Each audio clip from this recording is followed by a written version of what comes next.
Friends అందరికీ నమస్కారం అండి.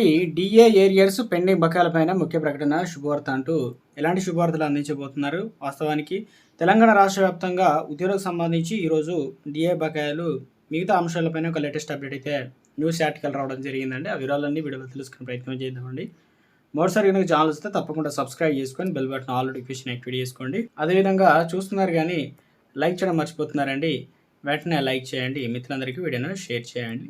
లేట్ చేయకుండా వీళ్ళకైతే వెళ్ళిపోదామండి. మనం డిఏ ఏరియర్స్ దీర్ఘకాలిక పెండింగ్ బదిలీల అంశం కాకుండా డిఏ ఏరియర్స్ను కూడా ప్రభుత్వం దీర్ఘకాలిక పెండింగ్లో పెట్టింది. ఎస్సీ గురుకుల సొసైటీ టీచర్లు ఉద్యోగులకు డిఏ ఏరియర్స్ కలిపి దాదాపు 24.58 కోట్ల వరకు చెల్లించాల్సి అయితే ఉంది. 2 ఏళ్ళుగా వాటిని చెల్లించని దుస్థితి నెలకొంది.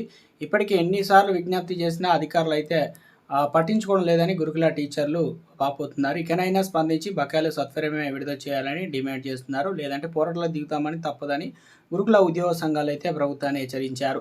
ఇక మరొకటి తెలంగాణ రాష్ట్ర వ్యాప్తంగా ఏదైతే జీవో 317కు సంబంధించి స్పౌజ్ మ్యూచువల్ అదేవిధంగా మెడికల్ కేటగిరీలో ఇప్పటివరకు బదిలీలు పూర్తి చేశాయని శాఖలు ఈ నెల 28 తేదీలోగా పూర్తి చేయాలని సర్కారు గడువు విధించింది. ఈ గడువు శుక్రవారంతో మిగనుంది. కానీ అందుకు సంబంధించిన ఫైల్ మాత్రం సోషల్ వెల్ఫేర్ గురుకుల సొసైటీ అడుగు కూడా ముందుకు కదలడం లేదు. దీంతో సొసైటీ గురుకుల టీచర్లు ఉద్యోగులు తీవ్ర ఆగ్రహం వ్యక్తం చేస్తున్నారు. ప్రభుత్వం జీవో 317 భాగంగా మెడికల్ స్పౌజ్ మెడికల్ కేటగిరీ బదిలీ వేరువేరుగా అనుమతులు జారీ చేసింది.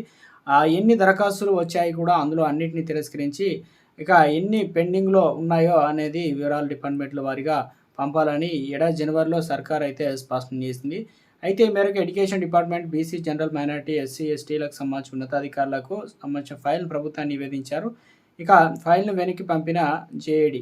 సో మొత్తానికి రాష్ట్రంలో మనకు రావాల్సినటువంటి ఉద్యోగులకు పెండింగ్ డిఏలు అయితే ఉన్నాయి. ఇక వివిధ డిపార్ట్మెంట్ వారిగా ఉన్నాయన్నమాట. సో ప్రభుత్వం మరి చర్యలు తీసుకోకపోతే తప్పనిసరిగా ఉద్యమానికి పోరాటం చేస్తామనే విధంగా ప్రభుత్వానికి డిమాండ్ అయితే చేయడం జరిగిందండి. ఈరోజు త్వరలోనే మరి ఇందుకు సంబంధించి ఎమ్మెల్సీ ఎలక్షన్ అయితే ఇప్పుడు ఆల్రెడీ ముగిశాయి కాబట్టి రాష్ట్రంలో ప్రభుత్వం పెండింగ్ డిఏలకు సంబంధించి త్వరలోనే క్లియరెన్స్ ఇచ్చే ఛాన్స్ ఉన్నట్టు తెలుస్తుంది. ఎందుకంటే రానున్న బడ్జెట్ అసెంబ్లీ సమావేశంలో దీనిపైన ప్రస్తావన వస్తే బాగుంటుందని ఇక ప్రతిసారి కూడా తెలంగాణ రాష్ట్రంలో ఉద్యోగులు అయితే ఎదురు చూస్తున్నారు. కొంతమందికి ఇప్పటికీ శాలరీలు అనేది రాకపోవడం, శాలరీలకు సంబంధించిన డిస్కషన్ కూడా నడుస్తుందన్నమాట.